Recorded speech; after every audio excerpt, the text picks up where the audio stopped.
Every iconic artist in history, from Slash to Kiss to Lady Gaga to Bob Marley, all share one thing in common. It's the reason why they're still instantly recognizable decades later. A fan could dress up as them for Halloween and be recognized immediately without explanation. So many artists never develop this, even artists with massive followings. And it's the single biggest reason talented artists don't blow up no matter how good their music is. In this video, I'm gonna break down what that element is, why and how it shapes everything that you do, and how to identify it for yourself. So without further ado, let's get into it.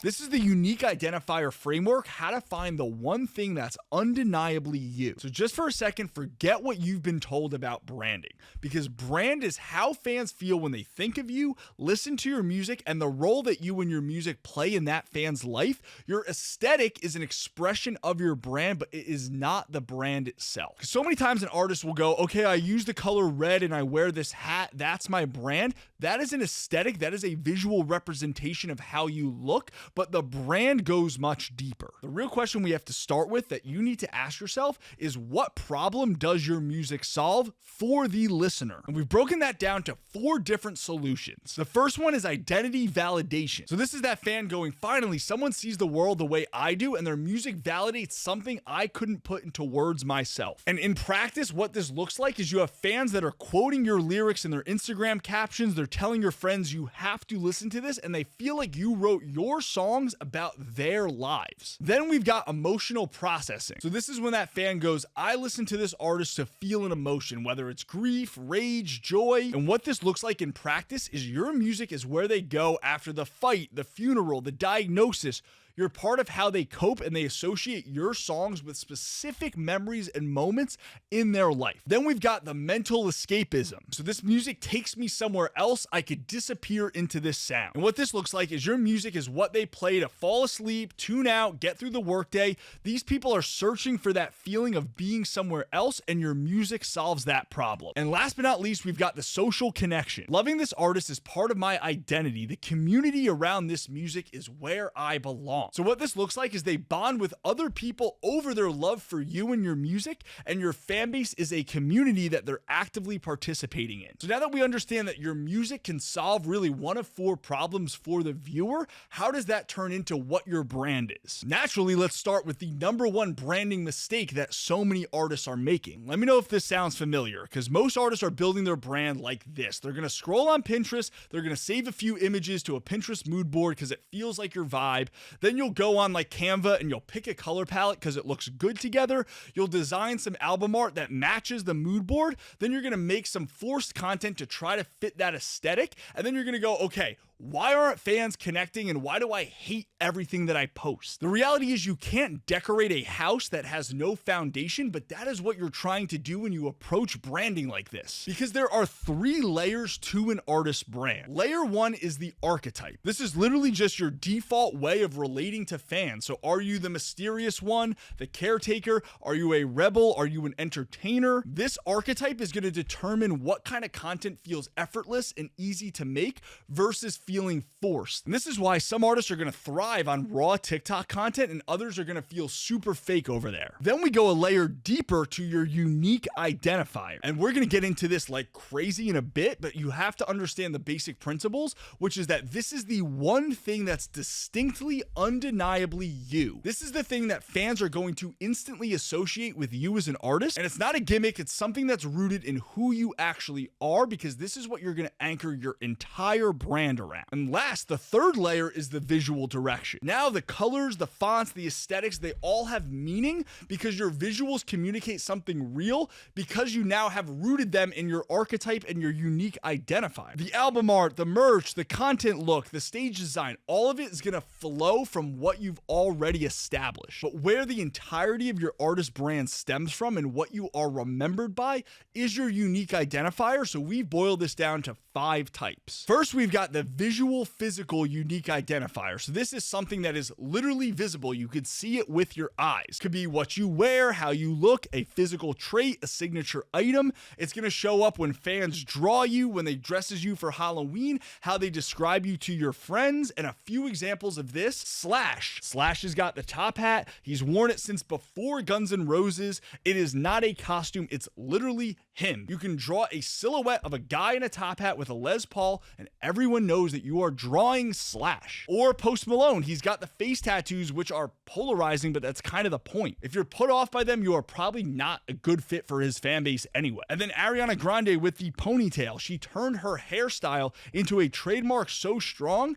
that wearing your hair in a simple high ponytail in the 2010s became the Ariana look. It's simple, it's repeatable, but it is instantly recognizable. Then we've got the skill-based unique identifier. And this is a specific ability that sets you apart. It's something you do that makes people say, how did they do that? It's not just being good at your instrument, that's boring. It is a signature capability that stands out, that is distinctly yours. So a great example of this is Jacob Collier. He stacks harmonies that shouldn't work but do. He literally turns the concert venue and the people in the crowd into a freaking orchestra. His Tiny Desk concert became a masterclass, and he's not just a good musician. A lot of people are good musicians. What makes him unique is that he operates on a theoretical level that so many people, especially the average music listener, can't follow, but that's his identifier. He's the guy that makes music and hears music differently than everyone else. Or someone like Stevie Ray Vaughan, where his tone and attack on guitar made him stand out, because other blues players were like more technically skilled,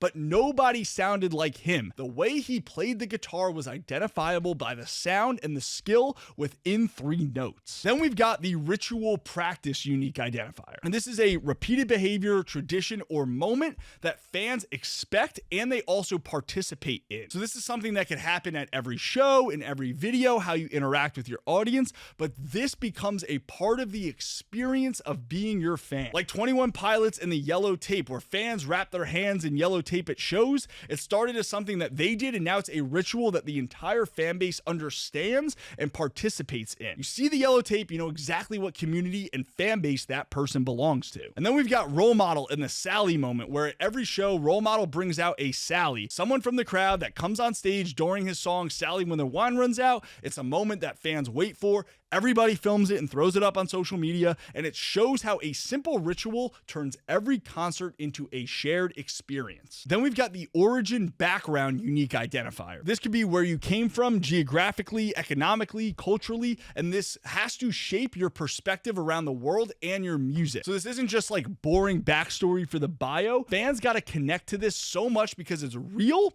and it explains something about why your music sounds and feels the way that it does. Great example of this, Dolly Parton. She grew up one of 12 kids in a one-room cabin. She's now worth hundreds of millions of dollars, but she still talks about that cabin, and her generosity and connection to working class fans all trace back to her origin and her background. Or Zach Bryan, who was active duty Navy when he started posting his songs on TikTok. He didn't have a label, no industry machine. He was literally just a guy on a military base with a guitar and an iPhone, and it's why his music sounds and feels the way that it does. It's unpolished, it's direct, it's real, and his fan base loves it. And last but not least, the last unique identifier type is philosophy belief based. And this is all about what you believe and what you stand for. Fans who share this worldview feel like you're speaking for them. You're using your platform to speak about a belief that you have that other people share. This belief has to be something that you would stand by, even if it costs you fans, and it shapes your lyrics, your interviews, your decisions, and your whole life. So Rage Against the Machine exists to make a statement, and they've turned down money, walked off stages, and made enemies to stay consistent in their beliefs. Their politics and what they believe are their identifier, and fans align deeply with what the band stands for. Or Bob Marley and One Love.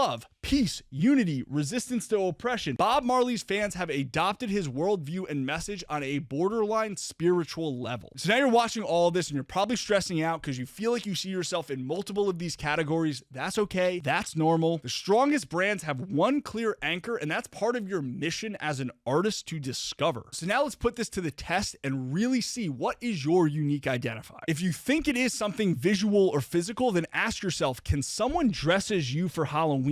look at Slash. Top hat, aviator, cigarette. Boom, you're Slash for Halloween. Yellow tape, you're 21 Pilots. Meat dress, you're Gaga. These aren't really like elaborate costumes, but they have 1 to 2 instantly recognizable elements, and that is how a strong visual identifier should be. But also, like, this test isn't pass-fail for your whole brand. It's asking whether your unique identifier, the one thing that makes you uniquely you, does it live in the visual category? If not, literally that's totally fine. We have 4 other options, but if it does, it should pass this test. Then we've got the opposite test. What happens when you take this thing away? So picture your next show without whatever you think your visual identifier is. Your next album rollout, your next interview, your Instagram. Does all of it still make sense if we remove what you think your unique identifier is, or does something feel missing? Because if fans would barely notice and you don't even really care that it's gone, then it's not strong enough to be your unique identifier. Because the identifier is the thing you cannot walk away from without feeling like and being an entirely different artist. And a great example of this is if you took the helmets away from Daft Punk, they're literally just 2 French guys making music.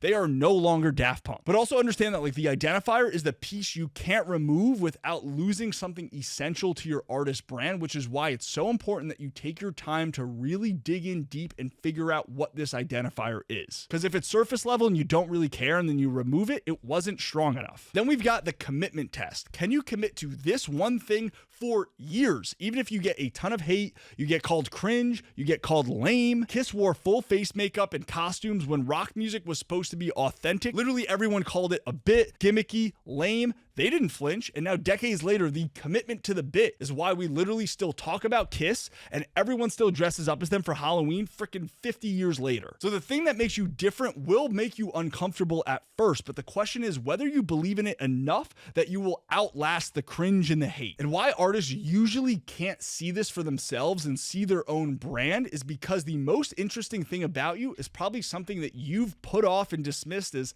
it's not really that special. Because if you live with it your whole life, no matter what it is, like it probably doesn't register as special. Meanwhile, the things you think are interesting about yourself because you're trying to invent them to be an artist are just generic. Your self-perception is inverted. These mistakes come from the fact that you can't get outside your own experience enough to truly see your artist brand clearly. And what happens when you try to just do this alone and you're just pulling things out of the air is you're likely to default to the generic. So when someone is asked, okay, what makes you unique? You'll say things like, I just want to connect with my audience, or my music is really good and authentic. These are not identifiers. Literally every artist says this. You're also going to dismiss what is actually interesting about yourself. So the weird hobby, the unusual backstory, the quirky habit, you're going to wave it off as not special enough because you've lived with it forever, or you're scared that people will call you cringe for it. Or you just don't know what to look for and mine for. So even if you suspect that there's something there, you don't have this framework for extracting it. Well, good news, now you do.